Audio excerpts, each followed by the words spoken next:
Hello, friends. Welcome back to your own channel. Welcome to Bankers Platform. So, today we have come again with our new video on the series of most expected questions for bank promotion exam. So, let's start, friends. Before starting, please write 1 to 20 counting on your notebook and give the answers of the questions yourself and check your preparation level and share your score in the comment section. Please also make notes of these important questions for your future reference. So let's start, friends, with our first question. Which organization has been given the sole privilege to operate Pradhan Mantri Vaya Vandana Yojana? Friends, वया वंदना योजना के बारे में आपको पता होगा और ये जो योजना है इसे कौन ऑपरेट करता है? PFRDA, IRDAI, SEBI and LIC of India. So let's see what is the correct answer. Correct answer is LIC of India. So friends, let's see some points of प्रधानमंत्री वया वंदना योजना, बिकॉज ये जो स्कीम है ये बहुत ही इंपॉर्टेंट है as exam point of view से. So you can see friends, Pradhan Mantri Vaya Vandana Yojana में जो पेंशन स्कीम है ये एक फॉर सीनियर सिटीजन और इसमें जो एज है वो 60 इयर्स एंड अबव है. और इसमें जो है हम देख सकते हैं कि जो अश्योर्ड रिटर्न है वो 8% पर एनम है जो पेएबल होगा monthly for 10 years. It is exempted from service tax और जीएसटी. कोई भी तरह का टैक्स आपको नहीं देना है, जीएसटी नहीं लगेगा. जैसे आपको पता है कि अगर हम एलआईसी की इंस्टॉलमेंट पे करते हैं तो उस पर हमें जीएसटी भी पे करना होता है, but there is nothing like that. Loan of up to 75% of purchase price allowed after 3 policy year. अगर आप लोन लेना चाहते हैं तो आपको 3 साल जब आपके कंप्लीट हो जाएंगे तो आप 75% का लोन ले सकते हैं. And allows for premature exit for treatment of any critical or terminal illness of self or spouse. अगर कोई क्रिटिकल इलनेस है तो उस केस में आप प्री मेच्योरली भी एग्जिट कर सकते हैं स्कीम से. सो इसके कुछ और फीचर्स देख लेते हैं friends. There is no maximum age of entry in the scheme for senior citizen. Minimum तो आपको पता है 60 इयर्स है और maximum there is no limit for entering in this scheme. And it provides assured rate of return of 8% to 8.30% per annum. And in this scheme, maturity benefit of return of purchase price is given in this scheme. और इसके साथ इसमें जो scheme है वो आपको allow करती है pre mature exit and 98% of purchase price is paid back. The scheme can be purchased by paying lump sum amount of 1.5 lakh to maximum 7.5 lakh for monthly pension. And जो pension payment है, pension payment is made through NEFT और आधार card linked payment system. And eligibility criteria में हम देख लेते हैं friends. Minimum age जैसा कि मैंने आपको बताया that is 60 years and maximum age entry there is no limit. और जो पॉलिसी का जो टर्म है वो 10 years का है. एंड इसमें हम देख सकते हैं कि जो मिनिमम पेंशन है मंथली वो 1000 रहेगी और मैक्सिमम जो पेंशन है per month that is 10,000 rupees.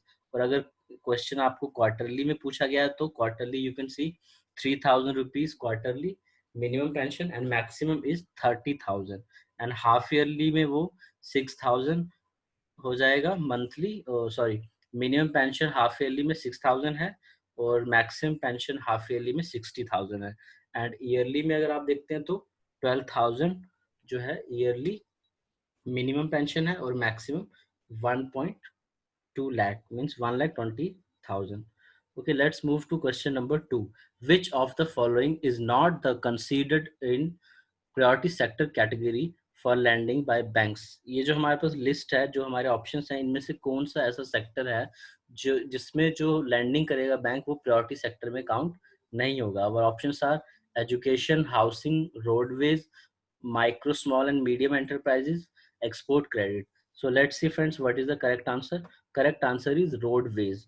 जो भी हम लोन रोडवेज के कंस्ट्रक्शन के काम के लिए देंगे वो प्रायोरिटी सेक्टर में काउंट नहीं होगा. एंड यू नो एजुकेशन में जो हम लोन देते हैं वो प्रायोरिटी सेक्टर में काउंट होता है एंड हाउसिंग में भी है, एमएसएमई में भी है एंड एक्सपोर्ट क्रेडिट भी काउंट होता है, but there is some limitation कि उतने तक का ही लोन होना चाहिए. लेट्स सी कि किस किस सेक्टर, जो कौन कौन से प्रायोरिटी सेक्टर्स हैं जिसमें प्रायोरिटी सेक्टर हैं जिसमें हम लोन देंगे जो हमारे प्रायोरिटी सेक्टर में काउंट होते हैं।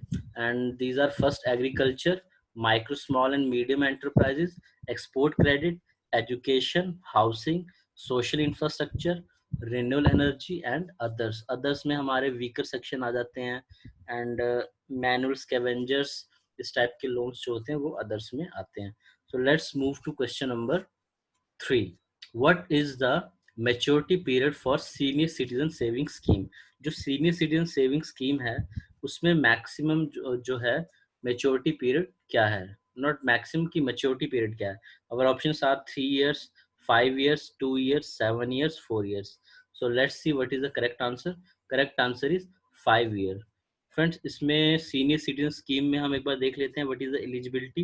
एलिजिबिलिटी इट इज रेजिडेंट होना चाहिए, जिसने भी सीनियर सिटीजन स्कीम में पार्ट लेना है that person should be a resident individual and his age should be 60 year and above. वो जो टैक्स बेनिफिट है and that is deduction up to 1.5, जो भी हमारा 1.5 लाख तक का होगा उसमें एटीसी का टैक्स डिडक्शन बेनिफिट है। And we can see rate of interest, जो प्रेजेंट जो अभी रेट ऑफ इंटरेस्ट चल रहा है वो है 7.4% फॉर April to June 2020, which can be changed anytime by the government. For like this is quarterly rates which comes from the government. And investment limit की अगर बात करें तो मिनिमम हम इसमें 1000 रुपीज डिपॉजिट कर सकते हैं और मैक्सिमम 1.5 लाख। और जो इंटरेस्ट जो रिसीव होगा हमें इस पे वो फुली टैक्सेबल है, it is not tax free, it is taxable. And the maturity period, जैसा कि हमारा क्वेश्चन भी था कि जो मेच्योरिटी पीरियड है सीनियर सिटीजन सेविंग स्कीम की that is 5 year and can be extended by further 3 years। आप 3 साल के लिए उसे बढ़ा भी सकते हैं। So let's move to next question, friend. Which of the following can be categorized as merchant banking service? इनमें से कौन सी ऐसी सर्विस है जिसे हम मर्चेंट बैंकिंग सर्विस में कैटेगराइज करेंगे? Consultancy on finance to a company, advance in capital structure, managing mergers, helping in finalizing takeover, all of the above. So let's see friends what is the correct answer. And correct answer is all of the above. ये जितनी भी activities हैं, consultancy on finance to company, advance in capital structure, managing mergers, helping in finalising take over, ये सारे जो functions है वो merchant banking services में काउंट होते हैं। Let's move to question number 5. Lack of access to financial services is technically known as। Lack of access to financial service, जो भी फाइनेंशियल सर्विसेज का लैक है उसे हम क्या कहेंगे? Financial instability, financial stability, financial inclusion, financial exclusion, financial poverty. So let's see friends what is the correct answer. And correct answer is financial inclusion. जो financial inclusion है उसमें जो सर्विसेज है फाइनेंशियल उनका लैक होता है, और उसी के लिए हमारे इंडिया में जो है financial inclusion, friends, it is not financial inclusion, it is financial exclusion. So please correct this, it is financial exclusion, not inclusion। Financial inclusion ही जब हम फाइनेंशियल सर्विसेज को बढ़ाने के लिए काम करते हैं, that is financial inclusion, but here the answer is financial exclusion. So friends, you can mark this, the correct answer is D, financial exclusion. Okay friends, let's move to next question. Question number 6. Coins can be issued up to what denomination? Coins जो है हम कितने denomination के लिए issue कर सकते हैं? सो our options are 5000, 1000, 500, 100, 2000. Let's see friends what is the correct answer. And correct answer is 1000 rupees. 1000 rupees तक के जो कॉइन्स हैं वो आरबीआई इशू कर सकता है, and it is according to Coinage Act 1906. Let's move to next question. Question number 7. 1 rupee notes bear the signature of dash. जो 1 रुपए का नोट है उस पे किसके सिग्नेचर होते हैं? और options are governor of RBI, prime minister of India, president of India, secretary, ministry of finance, government of India, none of the above. So let's see friends what is the correct answer. Correct answer is secretary, ministry of finance, government of India. उनके signature जो है वो 1 rupee note पे होते हैं। Let's move to question number 8. Who decides on the value and volume of bank notes to be printed and on what basis? कि जितने भी नोट्स हमारे इंडिया में प्रिंट हो रहे हैं वो किस बेसिस पे प्रिंट होते हैं, उसे कौन डिसाइड करता है? Finance ministry, planning commission, Reserve Bank of India, Stock Exchange, and none of the above. So let's see, friends, what is the correct answer? Correct answer is Reserve Bank of India. जो Reserve Bank of India है वो decide करता है कि हमें कितने note print करने हैं और कितने वॉल्यूम में करने हैं. Let's move to question number 9. Which type of ATM can be provided by NBFC? NBFCs पता ही होगा आपको friends, non banking financial companies. जो नॉन बैंकिंग फाइनेंशियल कंपनीज हैं वो जो एटीएम प्रोवाइड करते हैं उसे हम क्या कहते हैं? Bank owned ATMs, white label ATMs, black label ATM, all of the above, none of the above. So let's see what is the correct answer. Correct answer is white label ATM. So let's move to question number 11. Which one of the following rates is not decided by RBI? इनमें से कौन सा जो rate है जो RBI decide नहीं करता है? और options are repo rate, MCLR, bank rate, marginal standing facility rate, none of the above. So friends let's see what is the correct answer. Correct answer is MCLR. Repo rate friends आपको पता ही होगा, RBI जो है repo rate decide करता है. And MCLR rate is decided by the individual banks. Her bank का जो है एमसीएलआर अपना rate होता है and that is decided by banks and not by RBI. So B is the correct answer. Let's move to question number 12. The Union Cabinet has approved amendment to Banking Regulation Act to empower Dash to have better control over urban cooperative banks and multi-state cooperative banks recently. इनमें से किसे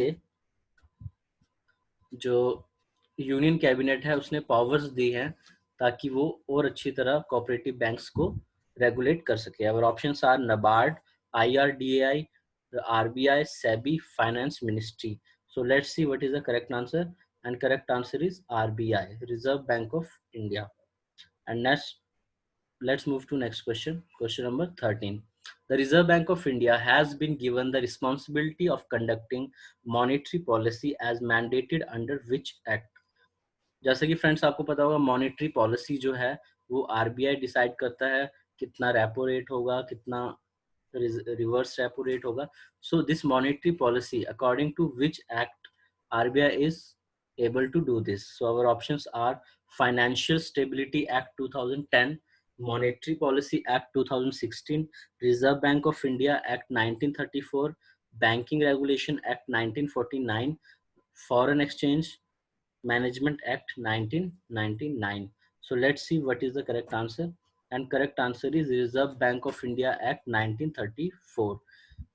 RBI act 1934 के accordingly जो reserve bank है वो monetary policy conduct करता है. Let's move to question number 14. Which organization has permitted the instant messaging platform WhatsApp to expand its unified payment interface service to 10 million users? इनमें से कौन है जिसने परमिट किया है व्हाट्सएप को कि वो भी यूपीआई का इंटरफेस यूज कर सकता है? And our options are SEBI, NPCI, RBI, DICGC, IRDAI. So let's see what is the correct answer. And correct answer is NPCI. NPCI ने जो है व्हाट्सएप को परमिशन दी है ताकि वो यूपीआई का यूज कर सकता है. Let's move to question number 15. Deposit under foreign currency non-resident scheme can be accepted for a minimum of dash. Minimum जो है हम एफसीएनआर डिपॉजिट कितने दिनों के लिए, कितने महीनों के लिए या सालों के लिए एक्सेप्ट कर सकते हैं minimum? So our options are 15 days, 3 months, 6 months, 1 year, 10 years. So let's see what is the correct answer. Correct answer is 1 year. Minimum friends 1 year के लिए ही एफसीएनआर डिपॉजिट हम ओपन करते हैं and maximum it is 5 year. और अगर किसी ने pre mature कोई क्लोज करना चाहता है FCNR deposit, so in that case he will be getting no interest. If he keeps for 1 year, then only he will be getting the interest. So let's move to question number 16. If one is not satisfied with the decision passed by the banking ombudsman, one can approach the appellate authority to dash. अगर किसी कोई भी customer है जो banking ombudsman से satisfied नहीं है उसके डिसीजन से, तो उसके बाद वो एपलेट अथॉरिटी को अप्रोच करता है। तो एपलेट अथॉरिटी हमारे ऑप्शंस में से कौन होगी? Governor of RBI, deputy governor of the RBI, finance secretary, finance minister, GM of the concerned bank. So let's see what is the correct answer. And correct answer is Deputy Governor of the RBI. जो appellate authority है वो Deputy Governor of RBI होगी. Let's move to question number 17.